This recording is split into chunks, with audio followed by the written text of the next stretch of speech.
Glória a Deus. Queridos, que a paz de Cristo, né, esteja sempre presente nas vidas de todos, né, todos que acompanham esse trabalho maravilhoso, né, todos que se identificam com esse ministério e, enfim, que desejam alcançar a salvação e que necessitam, né, das bênçãos de Deus, né, que o Senhor possa, enfim, vos abençoar de uma maneira plena, né?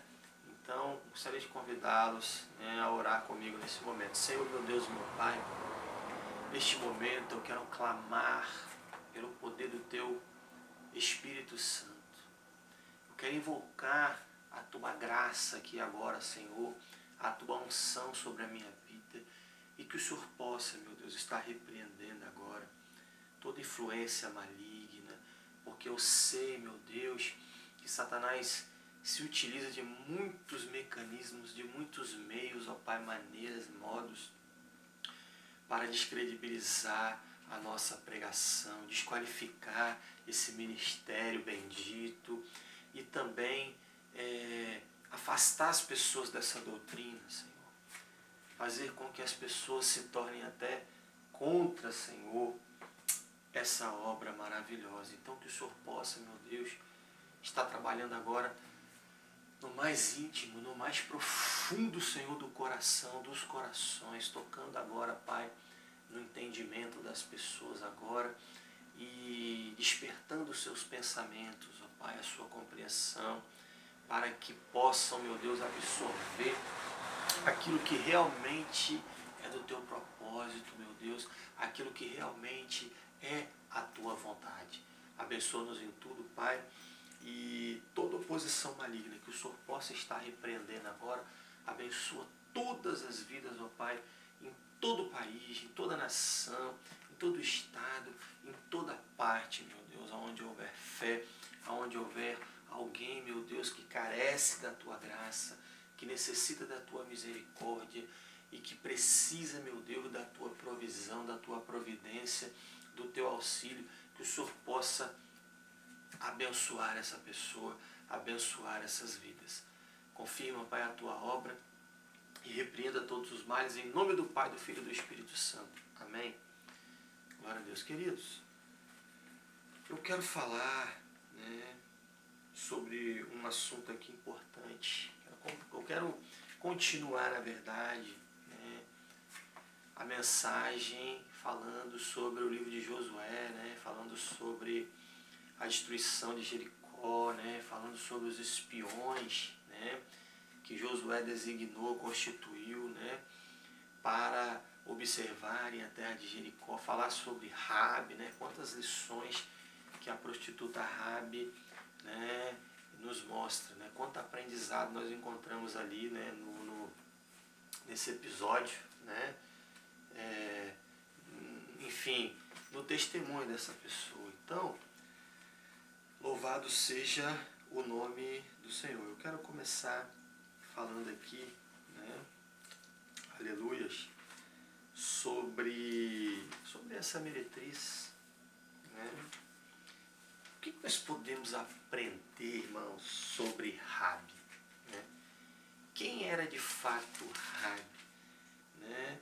O que, né, qual é o fator que fez com que ela alcançasse a benevolência do Senhor, fez com que ela alcançasse a misericórdia de Deus, né, e inclusive se tornasse, né, um personagem importante, né, até na história da humanidade, porque ela faz parte, né, da genealogia de Jesus. Inclusive o livro, né, de Hebreus, no capítulo 11, né, destaca essa meretriz, né, destaca a Rabi, né, como sendo, né, enfim, uma heroína na fé. Aleluia. Então é uma pessoa que se destacou, né, queridos, sendo até considerada, né, nas escrituras aqui no título do texto, né, entre os heróis da fé, né, entre os patriarcas, né, entre os exemplos de fé, né, diz aqui a palavra no livro de Hebreus, né, a partir do versículo 30, diz assim, ó, pela fé as muralhas de Jericó ruíram, depois de rodeadas, né? Pela fé, Raabe, a meretriz, não foi destruída com os desobedientes, porque acolheu com paz os servos de Deus. E aqui na frente, aqui, ó, né? Aqui no livro de Tiago, né? A gente pode usar um texto, né, que define muito bem a situação de Raabe antes, né, do encontro com os servos do Senhor. Né? Eu prefiro chamar aqueles espiões, né, de missionários. Né? Eu prefiro chamá-los de missionários, né, porque, na verdade, eles estavam realizando uma missão em prol da obra de Deus. Né? Então, quando às vezes, né, a palavra os menciona, os cita, né, pode dar uma impressão, né, pode parecer, né, que eles não eram crentes, né, que eles não eram servos de Deus, né, pode parecer, pode causar essa impressão em alguém, né. Então prefiro chamá-los de missionários do Senhor. E aqui, né, é um texto que define muito bem a vida de Raabe antes e depois. Né? Tiago capítulo 1. Tornai-vos, pois, praticantes da palavra, e não somente ouvintes, enganando-vos a vós mesmos. Né? Louvado seja o nome do Senhor. Então, queridos, eu quero vir com você agora aqui, né? No livro de Josué, né? No capítulo 2, aqui falando sobre a meretriz Raabe, né? Quais são as lições que nós podemos aprender com essa meretriz? Né? Primeiro, a gente pode ter certeza de uma coisa. Né? Esse fato aconteceu, sabe por quê? Que Deus salvou justamente essa meretriz, né? Justamente essa pessoa tão leviana, né? Essa pessoa tão iníqua, porque, convenhamos, né? Se Deus ele já abomina o ato da fornicação, se o adultério, né? Se uma relação sexual ilícita já é considerado uma iniquidade grave, um pecado grave para com o Senhor, né? No âmbito comum, no âmbito normal, né? Agora você imagina a esse grau, a esse nível, né? Ou seja, uma meretriz, né? Que recebe ali muitos homens, né? Uma meretriz que se deita com muitos homens e não só, né, mantém relações imorais ilícitas com muitas pessoas, né, como também é diretora, é dona, é proprietária de um cabaré, de um prostíbulo. Né? Inclusive, pelo fato, né, deles terem, enfim, orientado o Raabe, né, que colocassem um tecido, né, um pano escarlate, né, um pano vermelho, de cor vermelha enfim, na sua casa, para sinalizar a sua casa. Né? Então, queridos, olha só, né, qual seria, né, o sinal, enfim, para com o povo de Israel? Né? Está escrito aqui, ó, louvado seja o nome do Senhor. Disseram-lhe os homens, né, desobrigados seremos deste teu juramento que nos fizeste jurar.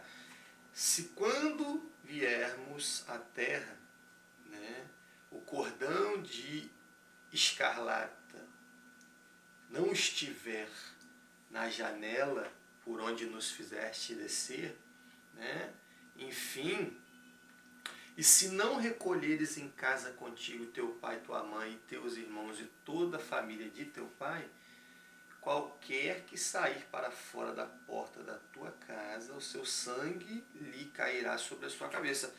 E nós seremos inocentes, mas o sangue de qualquer que estiver contigo em casa, né, caia sobre a nossa cabeça, se alguém nele puser a mão. Né? E aqui ela disse aqui, ó, louvado seja o nome do Senhor. Ó. E ela disse, né, segundo as vossas palavras, assim seja. Então, né, os despediu e eles se retiraram e ela atou o cordão de escarlata à janela. Mas se você observar em outras traduções, né, tem muitos estudiosos da Bíblia, né, que também defendem uma tese, né, que não era um fio, um cordão, uma corda vermelha, né, porque isso dificultaria a identificação, né, que seria no caso um tecido, né, como se fosse uma toalha, como se fosse uma bandeira, né, como se fosse um lençol, né, de cor vermelha, né. E interessante, né, só uma curiosidade aqui para complementar a pregação aqui, a mensagem, né, tem uma tese também, né, uma tese que diz, né, que, enfim, a frase Casa da Luz Vermelha, né, que é sinônimo de prostíbulo, né, é sinônimo de um ambiente, né, de promiscuidade, né, é sinônimo de um local de prostituição, desse tipo de atividade imoral. Né? Geralmente quando alguém se refere a um local desse, a um ambiente desse, né, ele sempre, né, pronuncia dessa forma. Né? É muito comum você ouvir alguém se referindo a esse tipo de ambiente dessa forma, falando, é a casa da luz vermelha. Né? E dizem que esse ditado popular, né, que esse dialeto, né, surgiu a partir dessa situação aqui, porque se a gente observar, né, demorou um tempo, né, demorou alguns dias, né, para que o povo de Israel invadisse Jericó, né, para que aqueles homens retornassem, né, para fazer o resgate de Raabe, né, de sua família. Né. Durante aquele tempo, é claro que ela estava muito apreensiva, né, ela estava muito ansiosa, e aí imediatamente ela já tomou a atitude de já identificar a casa daquela forma. Então dizem que esse ditado surgiu a partir daí, porque não era um cordão, um fio. Estudiosos afirmam, né, tem várias teses, inclusive tem algumas traduções da Bíblia, né, que se referem, né, a esse pano, né, esse tecido, né, dessa forma, né, como está escrito aqui, ó, né, um cordão de fio escarlata na janela. Né, mas tem outras traduções que dizem, né, enfim, um tecido escarlata, né, um tecido vermelho, um pano vermelho. Tem traduções que dizem até lençol vermelho, né? E para ficar bem sinalizado mesmo, porque ela sabia, né, que realmente, literalmente, o bicho ia pegar mesmo, né? Ela sabia que o povo de Israel estava para chegar com sangue nos olhos, né? O povo de Israel estava para cumprir o seu propósito e ela também, né, enfim, de uma certa forma, né, por conhecer os acontecimentos, né, relacionados ao povo de Israel, por conhecer um pouco da trajetória de Israel, né, enfim, os prodígios e sinais, todos os sinais que se operaram, que se realizaram diante daquele povo, que Deus realizou para com aquele povo, né, de tanto ouvir, né, sobre esses feitos, né, sobre esse poder miraculoso de Deus, né, por saber que Deus era realmente com Israel, ela já estava, né, ela já estava precavida, ela já estava certa, né, que realmente Jericó seria subvertida por eles, né, seria destruída mesmo, né. Então imediatamente ela já colocou esse tecido na sua casa, para identificar a sua casa, na janela da sua casa, Só que ela estava com tanta precaução, ela estava com tanto medo, né? Ela estava querendo se prevenir tanto, ela não estava, tipo assim, com medo de acontecer alguma falha, né? Meu Deus, será que na hora, né? Na hora da invasão, será que eles vão saber identificar a minha casa, né? Ela estava com tanto cuidado em relação a isso que ela colocava, né, um tecido esticado na janela e atrás ainda colocava uma tocha, porque geralmente os prostíbulos, né, funcionavam, né, principalmente à noite, que era mais discreto, né? Enfim, era mais, enfim, era uma coisa mais assim, né, mais adequada, né, uma atividade para se fazer mais à noite, era mais comum à noite, né? E ela colocava uma tocha, né? Ela colocava uma tocha atrás do pano, né? Para que quem tivesse distante, né, visse aquele, né, a tocha iluminar. Aí ficava aquele pano vermelho, aquela luz vermelha, né? Enfim, de longe. Aí por muitos dias ela fez essa, ela usou esse método, né? Ela manteve a sua casa ali sinalizada, né? Quando chegava à noite ela colocava aquela tocha e quem via de longe, né, via uma luz vermelha, né? Via o fogo, a claridade da luz, né? Enfim, por trás daquele pano. Dizem que a palavra luz vermelha, né, surgiu desse episódio, desse fato. Mas isso é apenas um comentário aqui, isso não é tão importante, né, na mensagem, mas apenas uma tese, né? É apenas uma questão que muitos acreditam e também não é absurdo a gente pensar dessa forma, a gente imaginar isso, né? Mas isso não é nenhum tipo de lição, mas eu quero que vocês entendam aqui o seguinte, como eu estou dizendo aqui, né? Nós observamos aqui no livro de Tiago, né? Realmente, né? Não podemos ser apenas ouvintes, né? Temos que ser praticantes da palavra. Rabi, né? Primeira lição que a gente pode encontrar aqui.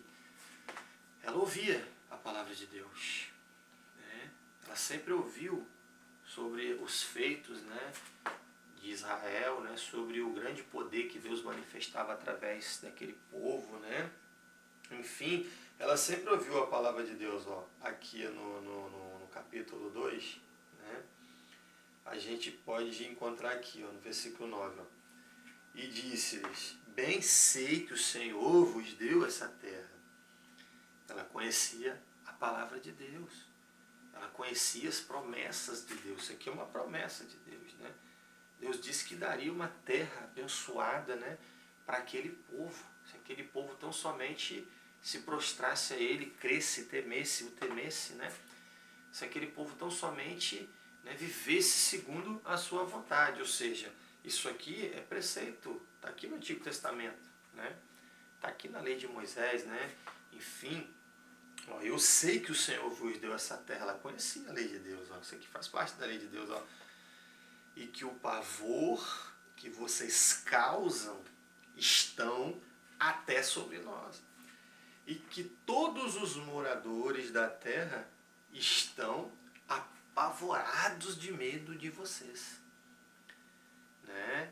Não só ela, mas todos os habitantes ali de Jericó tinham receio do povo de Israel, exatamente por saberem que Deus era com eles, né?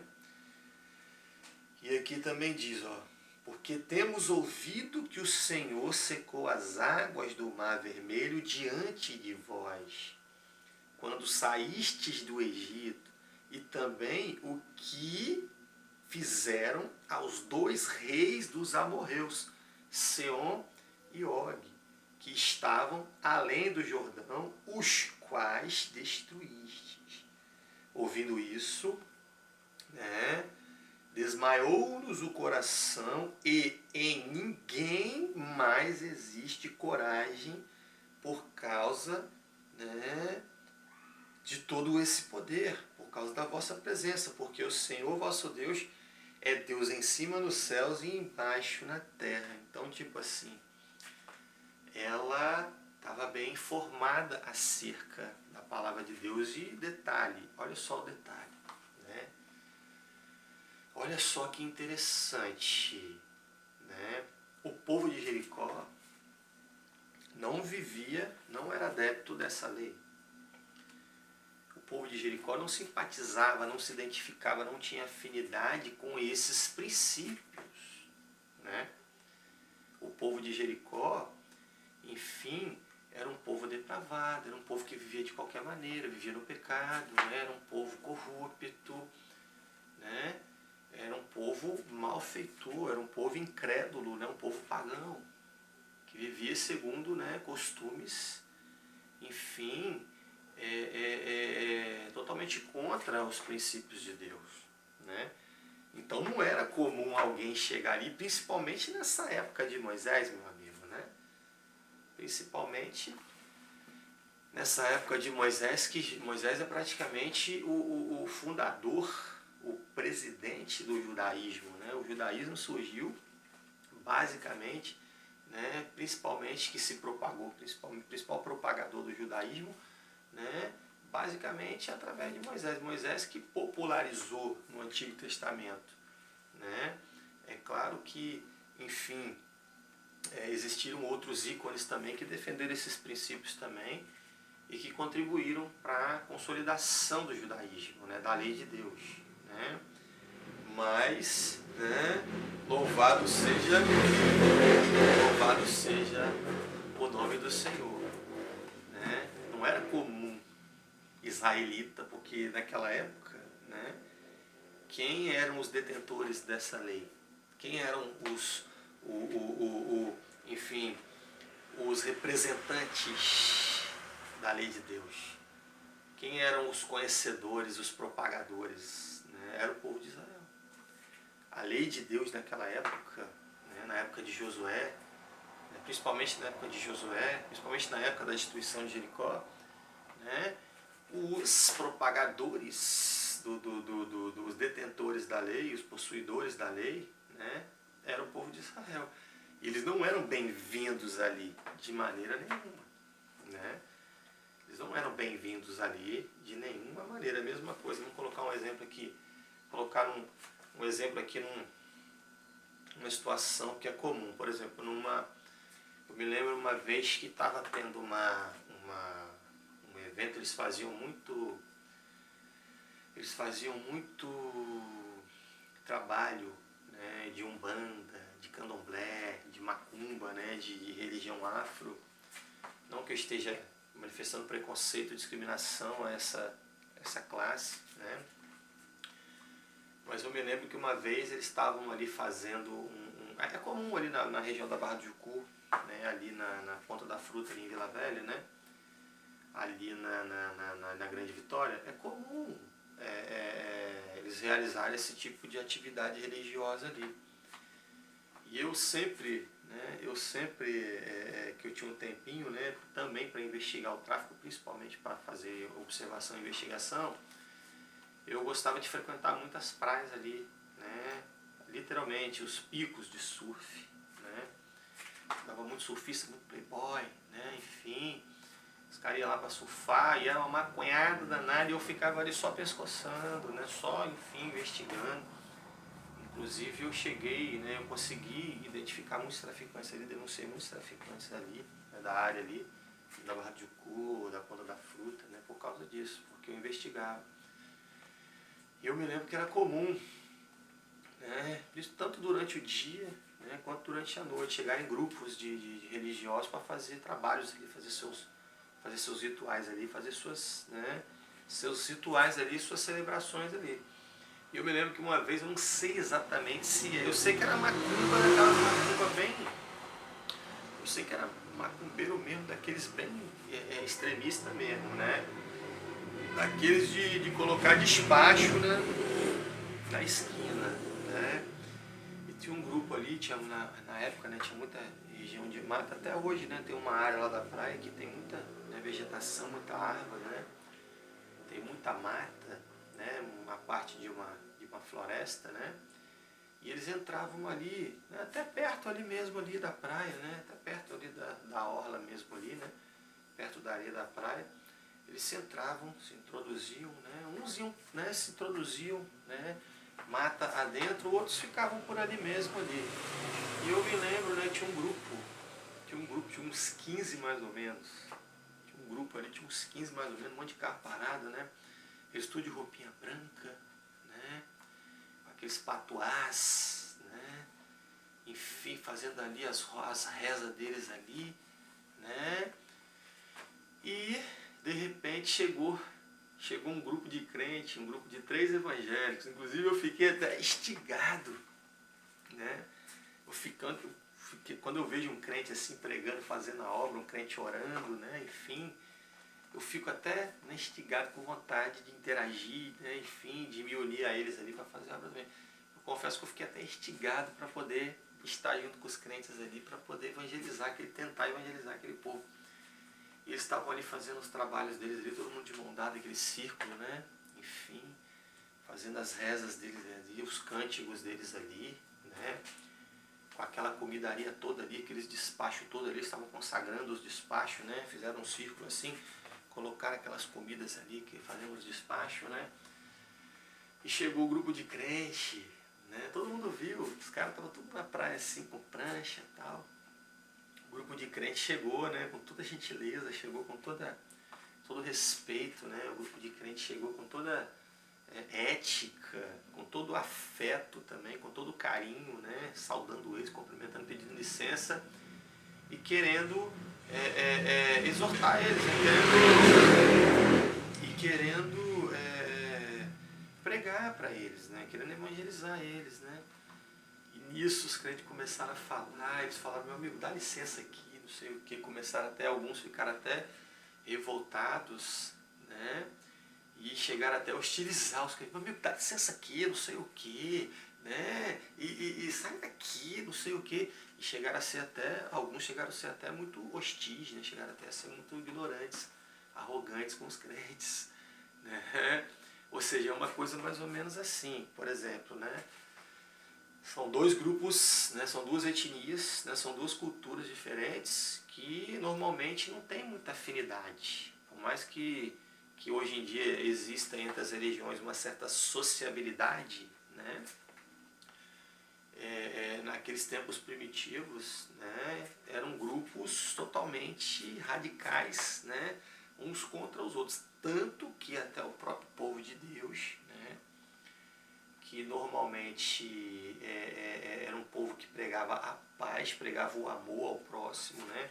Era um povo normalmente pacífico, é claro, a não ser nessas exceções, né? Nesses casos, né? A não ser nesses casos, né? De conflito à iniquidade, de combate às trevas, né? Combate ao mal, né? Mas eles eram seres pacíficos. Você pode ver que até o povo de Israel, que era um povo pacífico, né? Relativamente pacífico nessa questão, né? Porque nos tempos primitivos naquela época, né? Aconteceram muitas batalhas, né? Muitas guerras, enfim, muito derramamento de sangue em nome de Deus, né? Mas é um povo relativamente pacífico. Então o que acontece? Até o povo de Israel, você pode ver, o próprio povo de Israel, que era justo, que era reto, que era consagrado a Deus, que priorizava a Deus acima de tudo, né? Até o próprio povo de Deus, você está entendendo? Né? Fez guerra, né? Fez conflito com o povo de Jericó. Mas aí, né, você pode ver que até o povo de Israel, né, que era um povo reto, um povo justo, né, fez guerra para destruir o povo de Jericó. Você pode ver que até o próprio Deus, né, ordenou, né, que o povo de Israel empreendesse aquela batalha, né? Deus determinou destruir, né, Jericó. Então, tipo assim, principalmente naquela época, né, existia muita divergência, era comum, né, existirem conflitos, né, entre etnias, né, entre povos, entre culturas, né? E com certeza é óbvio que por causa disso, né, irmãos, é óbvio, né, que por essa razão, de nenhuma maneira, você está entendendo? Você pode considerar isso, né? porque cogita-se, né? Cogita-se que a população de Jericó era mais de 3.000 pessoas, né? Enfim, eram mais de 3.000 pessoas que moravam ali, e o povo de Israel era bem mais numeroso, né? Eram 40.000 homens, né? Armados, né?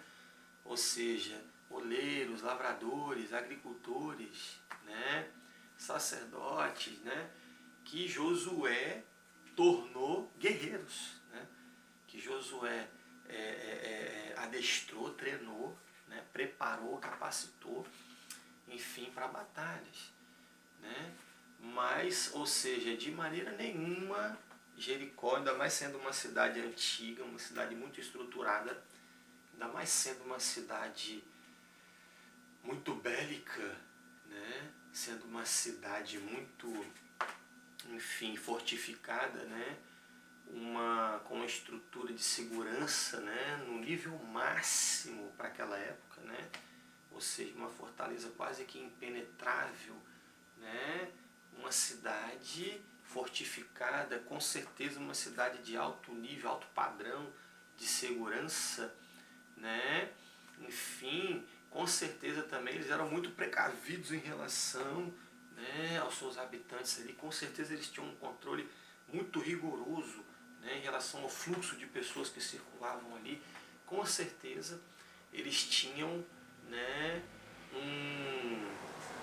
eles tinham uma estrutura de segurança também muito completa, né, muito excelente, né, de maneira nenhuma sendo o povo de Jericó daquela maneira, né, sendo pessoas de outros conceitos, né, de outros hábitos, outros comportamentos, sendo pessoas, enfim, que não se identificavam com os princípios de Deus, né, com os princípios da lei de Moisés.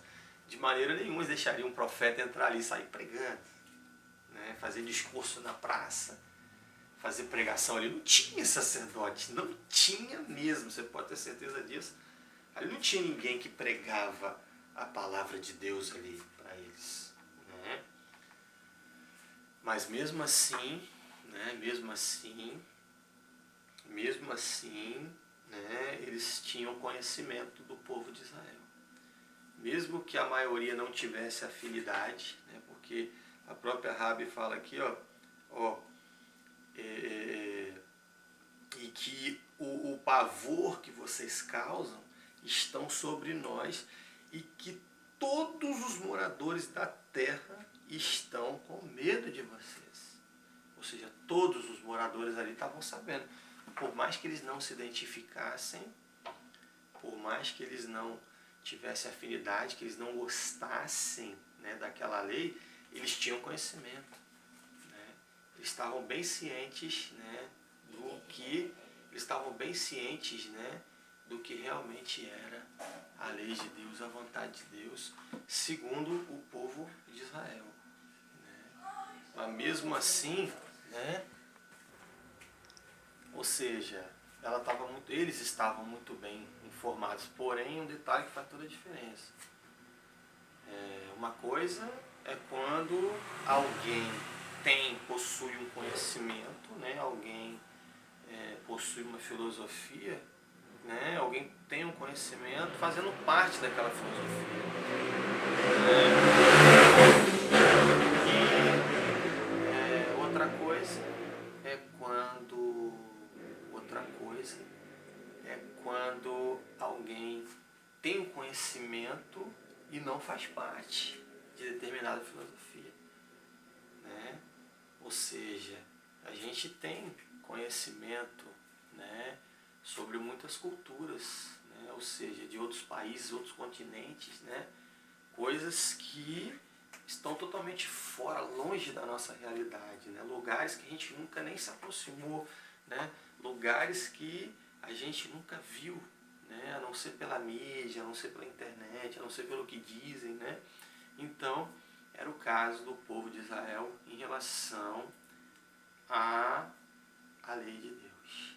Então, queridos, continuem acompanhando aí que eu quero continuar dizendo.